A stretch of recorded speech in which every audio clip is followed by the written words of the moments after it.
સુરતના વરાછામાં સીસી રોડને લઈને વિવાદ સામે આવ્યો છે। ખાતમુહૂર્ત બાદ રોડનું કામ થયું નથી ત્યારે શિક્ષણ મંત્રી પ્રફુલ્લ પાનસેરિયાના હાથે ખાતમુહૂર્ત કરવામાં આવ્યું હતું। 25 દિવસ વીતી જવા છતાં કામગીરી શરૂ થઈ નથી। વિવાદાસ્પદ ખાતમુહૂર્તને તંત્રની કાર્યપદ્ધતિ સામે અનેક પ્રશ્નો ઊભા થયા છે ત્યારે ખાતમુહૂર્ત વખતે સ્થાનિક કોર્પોરેટર સ્વાતિ કાયાડા પણ હાજર રહ્યા હતા। ખાતમુહૂર્ત બાદ રોડનું કામ ચાલુ ન થતાં સ્થાનિકોમાં રોષ જોવા મળ્યો છે। આ રોડ રસ્તાનું મુહૂર્તને એવું બધું કરી ગયા છે, પણ હજી કોઈ રસ્તાનો નિકાલ જો નથી। કારણ કે આ ચોમાસામાં એટલી ગંદકી થાય છે, રોડ રસ્તા બહુ ખરાબ છે અને આ બધા લોકો એવું કહે છે કે ત્યાં તમારો રસ્તો કન્ફર્મ થઈ ગયો છે, પણ હજી કોઈનો નિકાલ કરવામાં આવ્યો નથી। આવીને મુહૂર્ત કરી ગયા છે। મુહૂર્ત કરી ગયા એના 15 દિવસ ઉપર થઈ ગયું છે, પણ હજી કોઈનો રસ્તાનો નિકાલ કોઈ જો નથી। રોડ આ સોસાયટી બની તેનો લગભગ 25-30 વર્ષ થયા છે, હજી કોઈ એમનું રસ્તા જે સ્થિતિમાં જ્યારે મકાન લીધા હતા એની સ્થિતિમાં મકાન રસ્તા છે, કોઈ નવા બનાવવામાં રસ્તો આવ્યો જ નથી। સમસ્યા તો બહુ બધી છે। ચોમાસામાં એટલા હેરાન થાય, રસ્તામાં આ છોકરાઓ સ્કૂલે જતા હોય, ઘણા બધા પ્રોબ્લેમ તો છે, પણ શું કરવાના? રસ્તાની મંજૂરી આપી કે છે, પણ હજી કોઈ કર્યું નથી। આ તમે રસ્તો બતાવો એને કેટલો ખરાબ છે, ચોમાસામાં બહુ તકલીફ પડે।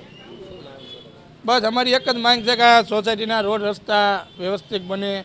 એક મચ્છરની એટલી પરેશાની છે, પણ એનો કોઈ નિકાલ થતો નથી। આ એક 20 દિવસ પહેલાં ખાતમુહૂર્ત કરી ગયા, હજી કોઈ આવ્યું નથી। ફોન કર્યો તો કે 2 દી ખમો, 5 દી ખમો, 8 દી ખમો, મજૂર નથી, એવું આશ્વાસન આપે છે એ કોર્પોરેટર દ્વારા। અને મચ્છરનો બહુ ત્રાસ છે, ટ્રાફિકનો પ્રશ્ન છે, પછી આ ધૂળ ઉડે, કાદો કિચડ થાય, નાના છોકરાઓ સ્કૂલે જાય એને તકલીફ પડે, વૃદ્ધ ઉંમરના હોય એને તકલીફ પડે છે, કોઈ બીમાર હોય લઈ જવા લાવે ત્યારે થોડીક પ્રોબ્લેમ થાય છે। રોડ તો બન્યો જ નથી, હજી આમ શરૂઆત છે, મુહૂર્તમાં પહેલી વાર બને છે। 30 વર્ષની જૂની સોસાયટી છે, પહેલી વાર આરસીસી થાય છે। આમાં 6 થી 7 હજાર લોકો રહેશે। અરે બહુ યાર તકલીફ પડે છે બધી। હવે વહેલા આરામને બધી પ્રાથમિક સુવિધા આપે કોર્પોરેશનમાં જે લગતી હોય એ બધી। રાજ્યના શિક્ષણ મંત્રી હતા પ્રફુલભાઈને સોતીબેન કેડા કોર્પોરેટર અમારા વોર્ડના। આ વોર્ડ અમે જ્યાંથી ચૂંટાયા છીએ જનપ્રતિનિધિ તરીકેનો વોર્ડ નંબર 17 અને 17 નંબરના વોર્ડની આ લક્ષ્મણનગર સોસાયટી, આ સોસાયટીમાં વર્ષોથી પ્રાથમિક સુવિધાઓનો અભાવ હતો અને એના ભાગરૂપે અમે પાણીની લાઈન નાખાવવા માટેની તમામ પ્રક્રિયા પૂર્ણ કરાવી। સોસાયટીના સભ્યોને સમજાવીને સંકલન કરાવીને પાણીને કનેક્શનો લેવડાવ્યા અને ત્યારબાદ સીસી રોડ મંજૂર કરવા માટેની આખી ફાઇલ ઝોનમાં મુકાવડાવી અને એ રોડ મંજૂર થઈ જાય ત્યાં સુધીના જે ફોલોઅપ લેવા પડે એ ફોલોઅપ અમે દોડીને લીધા અને રોડ અંતે એ મંજૂર થયો।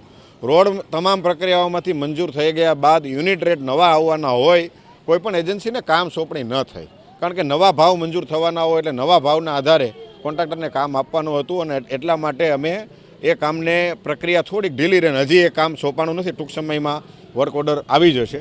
પણ આ વર્ક ઓર્ડર આવ્યા પહેલાં ભારતીય જનતા પાર્ટીના ધારાસભ્ય અને ગુજરાત રાજ્યના મંત્રી શ્રી પ્રફુલ્લભાઈએ ખાતમુહૂર્ત કરી દીધું। એમની સાથે આમ આદમી પાર્ટીમાંથી ભારતીય જનતા પાર્ટીમાં જે પલટી મારીને ગયા એવા કોર્પોરેટર શ્રીમતી સ્વાતિબેન ક્યાડા સવારમાં 8 વાગ્યામાં આવે છે, સોસાયટીના લોકોને જગાડે છે કે આવો ખાતમુહૂર્ત કરવું છે।